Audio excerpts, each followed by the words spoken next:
Hi there. Do you want to know more about dual citizenship, how you can acquire it, and more importantly, how you can be assisted to acquire it? And do you want to know more about acquiring an NRC, a national registration card, which is a critical document?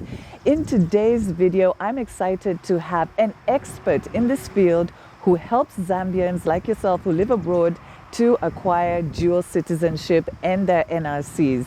Today we are filming from Garnet Hotels. We are so pleased that they allowed us to film this video here. So if you want to know more about this exciting topic, then don't go anywhere and watch this video.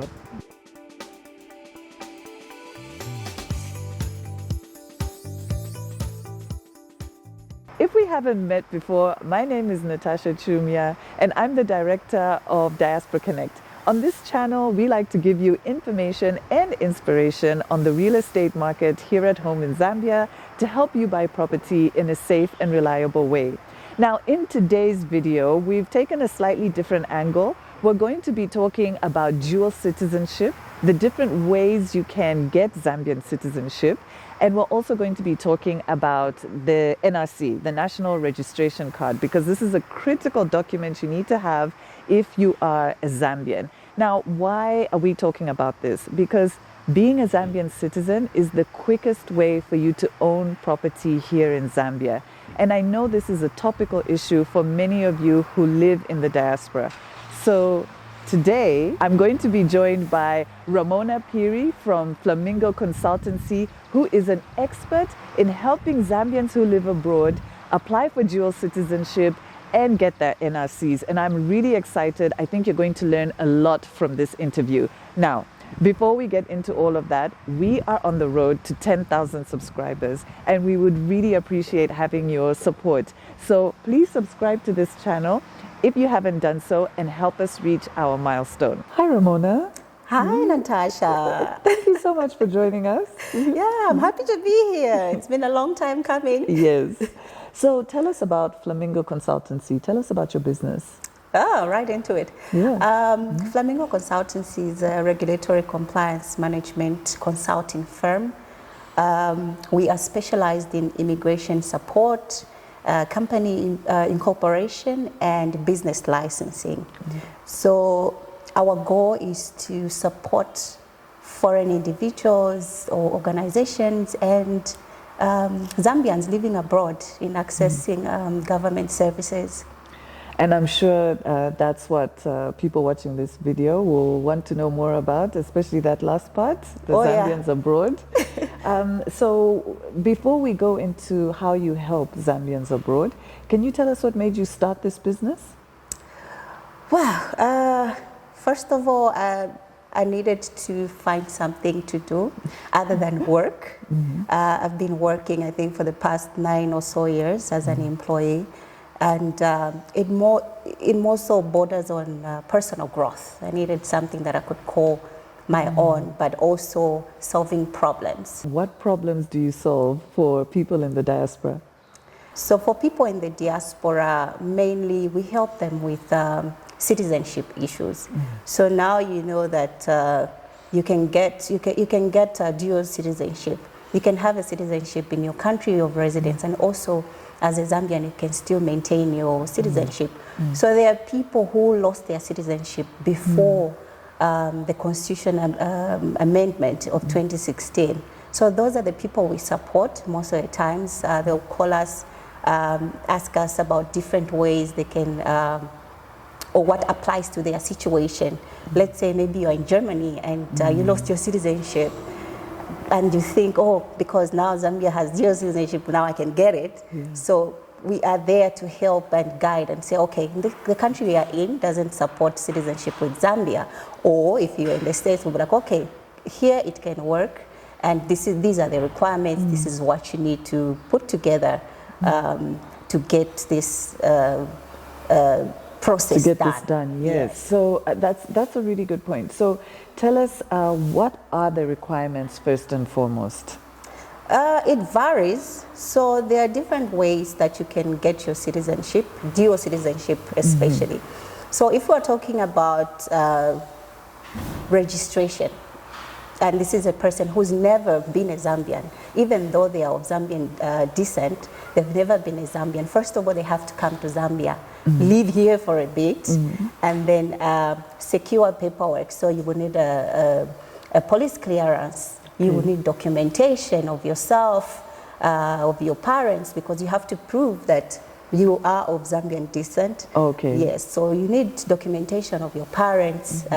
You will need to show, you need other people also to vouch for you that indeed this person deserves to be a Zambian and they are in good standing with the laws of the country. So it's a long list of documents that you need to put in place. It's not just a service that you wake up and you're like, I'm going to be a Zambian citizen. Yeah. Yeah. And interestingly, I think from what I understand, you mentioned a police report, which tells me then that Ministry of Home Affairs has to get involved. Yes. Yeah. It could also be you are a foreign person who came to Zambia and has fulfilled the requirements of being a citizen. Right. Maybe you stayed here for 10 years. Yes. You've had a business for 3 years, or you've married to someone for 5 years.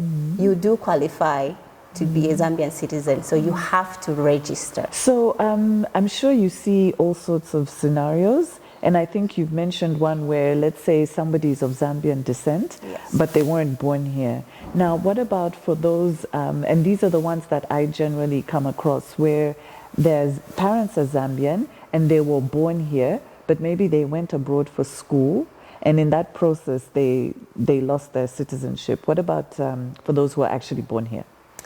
So for those who were born here, I'll give a scenario of if you were born here and you moved out of the country, maybe for marriage reasons or work purposes, studies, yes, and you ended up assuming a citizenship of another country, and perhaps at that time Zambia was not yet a dual citizenship country.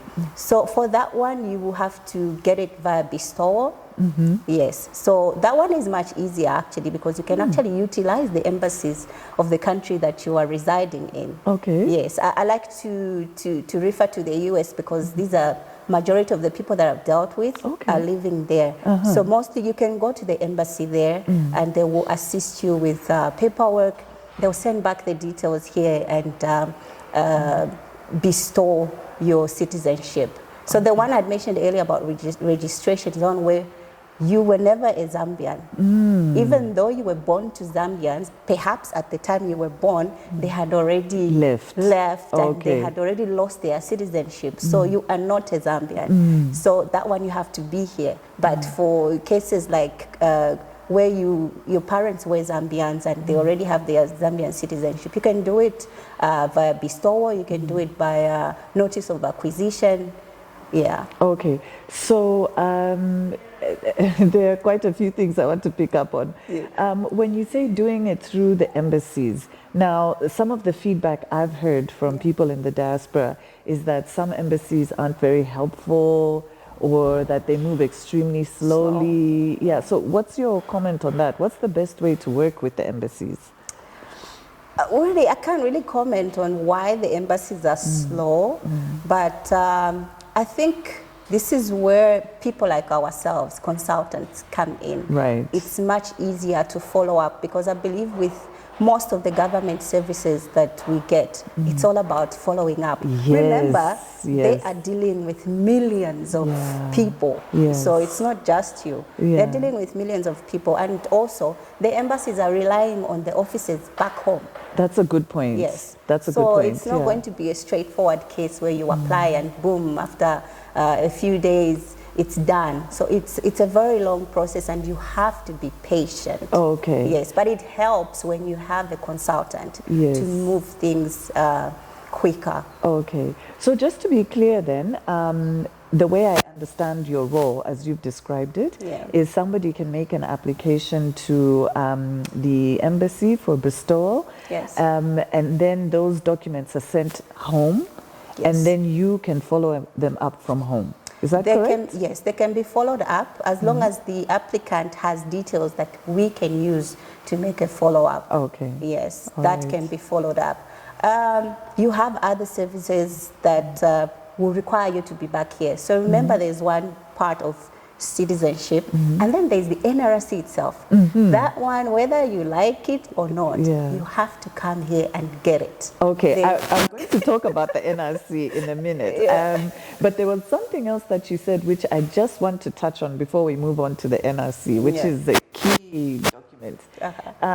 You said you can get citizenship through bestowal or through acquisition. Did I hear you correctly? Notice of acquisition. Notice of acquisition. Yes. Could you explain to us what that is and maybe the difference between the two? Okay, so that one, notice of acquisition, is a case where you lost your citizenship because at the time the constitution was not yet amended, and you assumed a different citizenship. So you can go and notify that I have this citizenship, but I also would like to maintain my citizenship as a Zambian.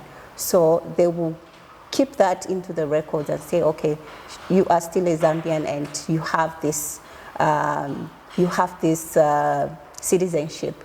And also that's a process where now they can tell this country that you are in, what are the existing treaties between Zambia and that country in regards to citizenship.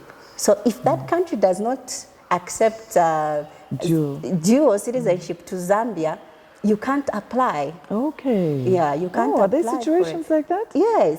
You have to choose then. Right. Yes, you have to choose. Does your Zambian citizenship matter more than that this other citizenship? country. Okay. So, just so I understand you correctly, are you saying then the notice of acquisition is in situations where perhaps you didn't give up your Zambian citizenship, but you now just want it placed on record that you have dual citizenship? Correct. You didn't give up. Let's say you are married to someone abroad and you are living abroad. So after a certain number of years, you can qualify to be a citizen of that country. Right. So because of your marital status, you acquired that citizenship. So you have to notify the Republic of Zambia that you also belong to this state. Okay. Yes. Okay. All right. No, that's great. The other thing that you talked about, which I also want to highlight, is you said it's a long process and people need to be patient. Now, I know that that's something that we really need to emphasize. So what do you mean when you say that? Basically, I mean it's not a service that you get at the click of your fingers. Yeah. Like I mentioned, the National Registration Office and is dealing with millions of Zambians. That's the only office. Yeah. Right? Yeah. So even though you have Zambians that are out there and are sending their paperwork via the embassy, it still is a lot of work for them. It's not like there's a different office that is dealing with that specifically. I think it would be much easier if the embassy had representation from the National Registration Office to deal with that in the at the embassy. Correct. Yes. But these details have to be verified back home. Okay. All right. Yeah. So those are 3 separate mechanisms, if I understand you correctly. Yes. Yes. So there's citizenship by registration. Correct. There's bestowal. Yes. And there is notice of acquisition. Correct. Okay, good. Yeah, I think it's good to clear it up. Yeah. Yeah, for sure.